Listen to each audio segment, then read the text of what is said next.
한때 제가 겪었던 실제로 존재했던 공포스러운 경험을 여러분께 공유하고자 합니다. 저는 대학생 시절 교외에 위치한 조용한 마을에서 한 학기 동안 휴학하며 혼자 공부를 하기로 결정했습니다. 부모님께서는 한적한 장소에서 공부에만 집중하라는 뜻으로 그곳으로 보내주셨죠. 마을은 너무나도 평화롭고 모든 것이 잘 정돈된 곳이었습니다. 제가 선택한 집은 3층짜리 오래된 저택이었고 집주인은 일이 있어 외국으로 출장을 갔기에 저 혼자 그 집을 사용했습니다. 집은 고풍스러운 분위기로 낡은 나무 바닥과 커다란 창문, 그리고 바람이 불 때마다 끼익 소리내는 문이 매력적이었죠. 나는 첫날부터 집의 창문을 열어 환기시키고 벽에 걸린 오래된 그림들을 감상하며 시간을 보냈습니다. 어느 날 밤 늦게까지 공부를 하고 있었는데 갑자기 거실에서 이상한 소리가 들렸습니다. 처음에는 바람 소리가 아닐까 생각했지만 곧 그것이 사람의 발소리처럼 들리기 시작했습니다. 나는 두려움을 억누르고 조용히 거실로 나가보았지만 아무도 없었습니다. 그저 오래된 집이라 나는 자주 듣게 되는 소리라고 자신을 타일렀습니다.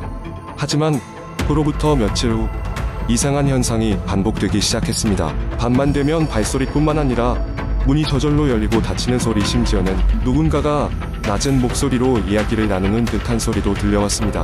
나는 계속해서 이런 일들이 단순한 환각이거나 스트레스로 인한 것이라고 자신을 설득하곤 했습니다.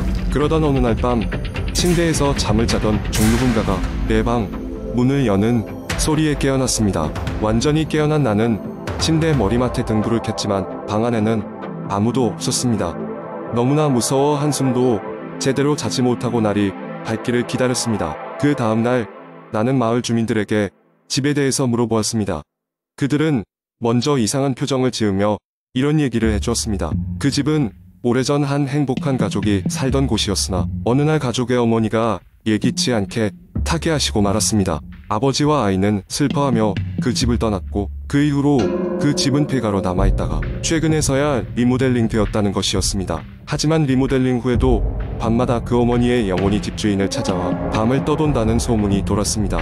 소문을 듣고 나니 공포감은 더 강해졌지만 객관적으로는 아무것도 증명되지 않은 이야기일 뿐이라 마음을 다잡고 집으로 돌아갔습니다. 그러나 그러던 어느 날 밤 종래의 그 발소리와 속삭임 외에도 창문 밖에서 무언가 움직이는 그림자를 보았습니다. 그림자는 분명히 사람의 형체였으며 나를 똑바로 쳐다보고 있었습니다. 겁에 질린 나는 창문을 닫고 방 안에서 나갈 엄두도 내지 못했습니다. 다음 날 아침 나는 결심을 굳혔습니다. 더 이상은 혼자 있을 수 없다고 판단하고 부모님께 연락해 돌아가기로 했습니다. 왁짐을 정리하던 중 낡은 장롱 속에서 오래된 편지 한 통을 발견했습니다. 편지에는 분명하게 이 집을 떠나지 마십시오. 우리가 항상 당신과 함께 할 것입니다 라는 메시지가 적혀 있었습니다. 색이 바랜 글씨체로 보아 매우 오래전에 쓰여진 것임을 알 수 있었습니다. 그 내용이 무엇을 의미하는지는 알 수 없었지만 탈출하듯 서둘러 짐을 싸고 그 집을 떠났습니다. 그 이후로 다시 그 집에 찾아가지 않았으며 그 마을 주민에게도 더 이상 아무런 소식을 듣지 못했습니다. 아주 가끔 그때의 악몽이 떠오르기도 하지만 그저 무사히 그곳을 떠나왔다는 사실에 안도합니다. 이 경험을 통해 저는 세상에 우리가 이해하지 못하는 미스터리한 일들이 존재할 수 있다는 것을 깨닫게 되었습니다. 비록 지금은 그저 아득한 기억 속의 한 조각이 되었지만 그때의 공포는 아직도 생생하게 남아있습니다. 여러분도 혹시나 비슷한 경험을 하신다면 그 공포를 이해하고 받아들이는 것이 중요할 것입니다. 두 번째 이야기, 대학교 3학년 때였다. 휴학을 결심하고 친구들과 서울 외곽의 한적한 시골 마을로 여행을 떠났다. 그 마을은 인적이 드문 곳으로 유명했으며 특히 산 중턱에 위치한 오래된 폐가는 귀신이 나오는 집으로 소문이 자자했다. 우리가 묵었던 산장에서 그 집까지는 약 30분 정도 걸리는데 꼭 그 집을 한번 가보고 싶었다. 첫날 저녁 우리는 다 함께 모닥불을 피워놓고 술을 마시며 이야기를 나누고 있었다. 그렇게 평화로운 시간을 보내던 중 친구 중 한 명이 그 폐가 이야기를 꺼냈다. 그 말을 들은 우리는 호기심이 발동하여 다 함께 탐험에 나서기로 결심했다. 다음날 밤 우리는 손전등과 카메라를 들고 폐가로 향했다. 산을 오르는 길은 웅덩이와 잡초로 가득 차 있었으며 얼마 지나지 않아 힘들었다. 가면서도 서로를 격려하며 이끌던 우리는 30분여 만에 그 집에 도착했다. 집은 오래되어 외벽이 무너질 듯이 기울어져 있었고 창문은 모두 깨져 있었다.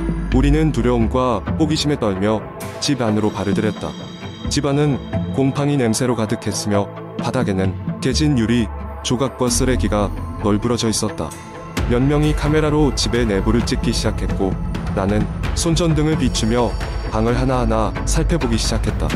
집을 다니는 동안 우리는 묘한 기운을 느꼈다. 전등이 비추는 곳마다 남자는 어린 소녀의 낡은 인형이 곳곳에 있음을 발견했다. 인형은 마치 오래된 주인에게 버려진 것처럼 외로워 보였다. 구석구석을 살피다 보면 벽에 낙서들이 보이기도 했는데 무언가 급하게 적힌 듯한 한글과 기이한 암호 같은 문양들이 있었다. 우리 중 가장 용감한 친구인 준이가 2층으로 올라가자고 제안을 했다.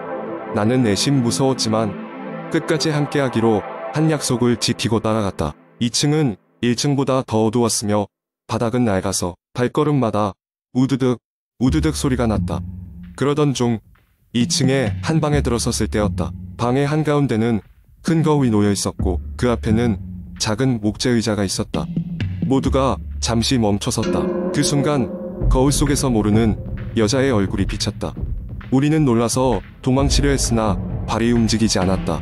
그 여인의 얼굴은 슬픔과 분노가 뒤섞인 표정을 짓고 있었으며 갑자기 입을 벌려 소리를 지르기 시작했다. 그 소리는 마치 귀가 터질 것 같은 고주파였다. 우리는 어떻게든 방을 빠져나와 계단을 내려왔고 집 밖으로 질주했다. 산장을 향해 달려가면서도 뒤에서 따라오는 발소리가 들리는 듯했다. 마침내 산장에 도착해 문을 잠근 후 숨을 돌렸다. 그날 밤 이후 우리는 더 이상 폐가에 대해 이야기하지 않았다. 돌아온 후에도 몇 주 동안은 악몽에 시달렸다. 마치 그 집의 무언가가 우리를 계속해서 쫓아오고 있는 것처럼 느껴졌다. 이 이야기를 인터넷 커뮤니티에 올리면서도 다시 손발이 떨린다. 하지만 3년이 지난 지금 아무 일도 일어나지 않았다는 사실에 안심하고 있다. 그럼에도 불구하고 그때 그 순간의 기억은 절대 잊을 수 없을 것이다. 그리고 절대 다시는 유령이 나온다고 소문난 집을 탐험하러 가는 일은 없을 것이다. 세 번째 이야기. 오래된 친구들과의 약속으로 시작된 이야기는 여름 휴가철이 끝날 무렵이었다. 우리는 모처럼의 재회를 기념해 한적한 시골 마을로 여행을 떠나기로 했다. 유명한 관광지는 너무 사람도 많고 시끄러울 것 같아서 우리만이 시간을 가질 수 있는 조용한 곳을 찾고 있었다. 인터넷을 통해 발견한 한적한 시골의 작은 민박집이 바로 우리의 목적지였다. 길고 지루한 운전 끝에 드디어 민박집에 도착했다. 집은 전형적인 한옥 양식으로 겉보기에는 아무 문제가 없었다. 다만 주변에는 고요한 분위기가 감돌았고 어째서인지 조금 으스스해 보였다. 우리는 이런 곳에서 한밤중에 이야기를 나누면 정말 무서울 것 같아라며 농담을 하며 짐을 풀고 숙소에 들어갔다. 민박집 주인은 중년의 부부였는데 손님을 받은 지 오래되었다고 했다. 그래서인지 우리의 방문이 매우 기쁘다며 환영하였다. 부부는 온정 넘치는 미소로 저녁 식사 후에는 마을의 명물이라는 옛날 이야기 하나를 들려드릴게요라고 말했다. 우리는 호기심 반, 기대 반으로 저녁을 먹으며 그들의 이야기를 기다렸다. 식사를 마치고 나니 주인 부부가 본격적으로 이야기를 시작했다. 자, 이제부터 우리 마을에서 전해 내려오는 무서운 이야기를 들려드릴 시간이군요. 이 이야기는 사실 전설이기도 하고 실제로 일어났던 일이라는 소문도 있어요. 약 100년 전 마을에는 한 젊은 여성이 살았다. 그녀는 매우 아름답고 상냥한 성격으로 마을 사람들에게 사랑받았다. 그러나 그런 그녀에게도 큰 비극이 찾아왔다. 그녀는 부모님을 잃고 홀로 남겨졌다. 너무나도 슬퍼 그녀는 매일 밤 부모님의 무덤가에 들러 눈물을 흘렸다. 어느 날 밤 그녀는 더 이상 견딜 수 없어 무덤가에 자살을 하고 말았다. 그 후 그녀의 영혼이 마을 주변을 떠돌며 사람들에게 나타난다는 이야기가 퍼지기 시작했다. 우리는 더욱더 이야기 속에 빠져들었다. 주인 아저씨의 목소리는 한층 낮아졌고 분위기는 점점 무거워졌다. 특히 이 민박집은 그녀의 영혼이 자주 머문다고 알려져 있어요. 아무 일도 없겠지만 혹시나 심야에 이상한 소리가 들리거나 무언가를 보게 되면 절대 무시하지 마세요. 그냥 조용히 아무렇지도 않은 듯 지내시면 됩니다. 이 이야기를 듣고 나니 조금 불안해졌다. 잠자리에 든 후에도 모두 이야기의 여운에서 쉽게 벗어나지 못했다. 그날 밤 나는 잠에서 깨어났다. 벽시계는 새벽 2시를 가리키고 있었다. 갑자기 화장실이 가고 싶어졌다.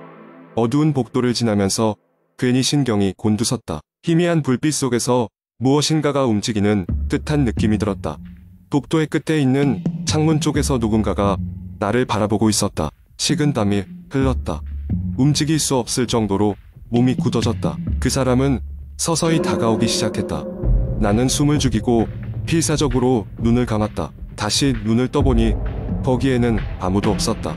소리 없이 빠르게 화장실로 달려가 문을 잠그고 숨을 몰아쉬었다. 한참 후에야 겨우 정신을 차리고 찬물을 얼굴에 끼얹었다. 하룻밤이 지나고 아침이 밝았다. 밤사이 경험한 일은 꿈일지도 모른다고 나 자신을 다독였다. 하지만 내 표정을 본 친구는 벌써 상황을 눈치챘다. 차마 입을 열어 이야기하지 못했지만 친구들도 비슷한 경험을 한 듯했다. 모두 침묵 속에서 서로를 바라볼 뿐이었다. 여행 마지막 날 우리가 떠나기로 한 시간에 주인 아주머니가 말했다. 즐거운 시간이었지요. 나중에 또 찾아주세요. 하지만 그 말 주위로 수백 개의 얼굴이 겹쳐 보였다. 그 순간 우리는 무언가 설명할 수 없는 압박감을 느꼈다. 여행의 끝. 서울로 돌아온 후에도 그 경험은 오래도록 우리의 기억에 남아있었다. 귀신 이야기는 단지 이야기일 뿐이라고 생각하던 우리가 눈으로 보고 몸으로 느낀 공포, 그것은 평생 잊을 수 없을 것이다.